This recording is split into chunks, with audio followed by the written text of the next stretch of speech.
ആ രൂപത്തിൽ ഭിന്നിച്ച് ആ ഭിന്നിപ്പിന്റെ എല്ലാവിധ മാന്യതകളും എല്ലാവിധ സദാചാരങ്ങളും കാറ്റിൽ പറത്തി എല്ലാ രൂപത്തിലും ഭിന്നിച്ചു പോയ ആൾക്കാര് അവസാനം ഭിന്നിച്ചെന്തിന്റെ പേരിലാണെന്നറിയോ? അല്ലാന്ന് പറയണോ അല്ലാന്ന് പറയണോ? തർക്കായി. പതി അബ്ദുൽ ഖാദർ മുസ്ലിയാർ പറഞ്ഞു അല്ല എന്ന് പറയണം. ഇന്ന് മോചറ ഭാഗങ്ങളിൽ ചെന്നാൽ അവിടെ ചില പള്ളിയിൽ ബാങ്ക് കൊടുക്കുന്നത് അശ്ഹദു അല്ലാ ഇലാഹ ഇല്ലല്ലാഹ് എന്നാണ്. ഇല്ലല്ലാഹ് എന്നല്ലാതെ ഇല്ലല്ലാ എന്ന് പറയൂല. അങ്ങനെ അല്ലാ അല്ല തർക്കം വന്നു. തർക്കം വന്നപ്പോ ഒരു ഭാഗത്ത് സ്റ്റേജ് പതി, മറുഭാഗത്തോ ഇ കെ അബൂബക്കർ മുസ്ലിയാർ. അങ്ങനെ സംവാദത്തിന് വേണ്ടി പോവുകയാണ് ഇ കെ.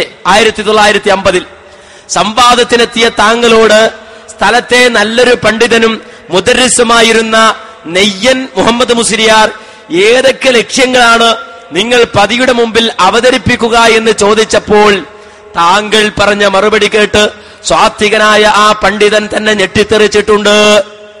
എന്താ താങ്കൾ പറഞ്ഞ മറുപടി? ഇപ്പോൾ ഞാൻ പതിയെ എതിർക്കാനാണ് വന്നത്. പതി അള്ളാഹു ഒരുവനാണെന്ന് സ്ഥാപിച്ചാൽ ഞാൻ രണ്ടുണ്ടെന്ന് വാദിക്കും എന്നായിരുന്നുവല്ലോ താങ്കൾ പറഞ്ഞ മറുപടി. കണ്ടോ?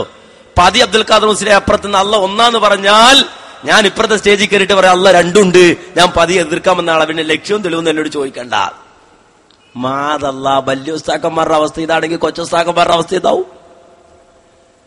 എന്താവും? അപ്പോ അമ്പലക്കടവൻ തന്നെ പറയുന്നു, മുയിലാര് സത്യം പറഞ്ഞാലും കള്ളം പറഞ്ഞാലും ഖൗമത് അംഗീകരിച്ചോണം, അത് ഇജ്മാ ഉള്ള കാര്യമാണെന്ന് കിതാബിലുണ്ട്. എന്നാൽ വലിയ ഹോജ, ആ വലിയ ഹോജക്ക് അദ്ദേഹത്തെ അറിയുന്ന അദ്ദേഹത്തിന്റെ അതേ ആശയക്കാരനായ കെ മുഹമ്മദ് കോയ മാത്തോട്ടം തുറന്ന കത്തെഴുതിയപ്പോൾ അതിൽ പറയുന്നു, താങ്കൾ പതി അബ്ദുൽ ഖാദർ മുസ്ലിയാരുമായി വാദപ്രതിവാദത്തിന് പോകുമ്പോ പതി അള്ള ഒന്നുണ്ട് എന്ന് പറഞ്ഞാൽ താങ്കൾ അള്ള രണ്ടുണ്ട് എന്ന് പറഞ്ഞിട്ടുണ്ടല്ലോ നെയ്യം മുഹമ്മദ് മുസ്ലിയാരോട്. നിങ്ങൾ ആലോചിക്കണം. ഈ രൂപത്തിൽ സഹോദരങ്ങളെ വളരെ വ്യക്തമായി മുസ്ലിം സമൂഹത്തെ തെറ്റായ ആദർശങ്ങളിലേക്കും തെറ്റായ വിശ്വാസങ്ങളിലേക്കും പറഞ്ഞു വിട്ടിട്ട് ഇവര് ജനങ്ങളെ തെറ്റിദ്ധരിപ്പിച്ചു. ഞങ്ങൾ പറയുന്നതാ ഇസ്ലാം, ഞങ്ങൾ പറയുന്നതാ സുന്നത്ത് ജമാഅത്ത്, ഞങ്ങൾ പറയുന്നതാണ് യഥാർത്ഥ സുന്നികളുടെ നിലപാട്. തെറ്റിദ്ധരിപ്പിച്ചു. ആ തെറ്റിദ്ധരിപ്പിക്കൽ തന്നെയാണ് ഇപ്പോഴും നടന്നുകൊണ്ടിരിക്കുന്നത്. അദ്ദേഹം ഇപ്പോൾ പുതുതായി ഇറക്കിയ സിഡിയിലും പറയുന്ന വാചകം എന്താ കേട്ടോളൂ നിങ്ങൾ. നമുക്ക് ദീൻ കിട്ടിയത് ഇന്റർനെറ്റിൽ നിന്നല്ല, നമുക്ക് ദീൻ കിട്ടിയത് ഇടക്കാലത്ത് രംഗത്ത് വന്ന ആധുനിക മതപണ്ഡിതന്മാരിൽ നിന്നല്ല, നാം ദീൻ പഠിച്ചത് ഏതെങ്കിലും പ്രസിദ്ധീകരണങ്ങളിൽ നിന്നല്ല, മറിച്ച് അള്ളാഹുവിന്റെ ഹബീബിന്റെ സവിധത്തിൽ നിന്നും നേരിട്ട് ദീൻ പഠിച്ച അതിന്റെ യഥാർത്ഥ രൂപം മനസ്സിലാക്കിയ സ്വഹാബിവര്യന്മാരിൽ നിന്നാണ് നമ്മുടെ പൂർവിക പിതാക്കളും പ്രപിതാക്കളുമായ സഹോദരങ്ങൾ ദീൻ പഠിച്ചത്, പകർത്തിയത്. അതുകൊണ്ട് തന്നെ കൊച്ചു കേരളത്തിൽ നിലനിൽക്കുന്ന ദീന്റെ തനിമയാണ്, ഒറിജിനൽ രൂപമാണ്.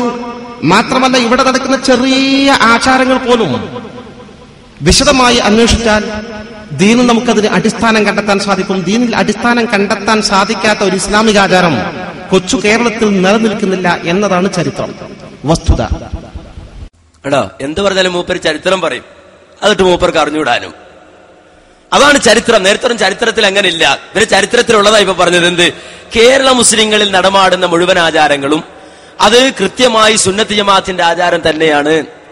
കാരണം നമ്മൾ ഇന്റർനെറ്റിൽ നിന്നല്ല ഇസ്ലാമിനെ പഠിച്ചത്, ഏതെങ്കിലും പ്രസിദ്ധീകരണങ്ങളിൽ നിന്നല്ല ഇസ്ലാമിനെ പഠിച്ചത്, അതല്ലെങ്കിൽ ഏതെങ്കിലും പുസ്തകങ്ങളിൽ നിന്നല്ല ഇസ്ലാമിനെ പഠിച്ചത്, സ്വഹാബാക്കളിൽ നിന്ന് നേർക്ക് നേരെ ഇസ്ലാം പഠിച്ചവരാ നമ്മൾ.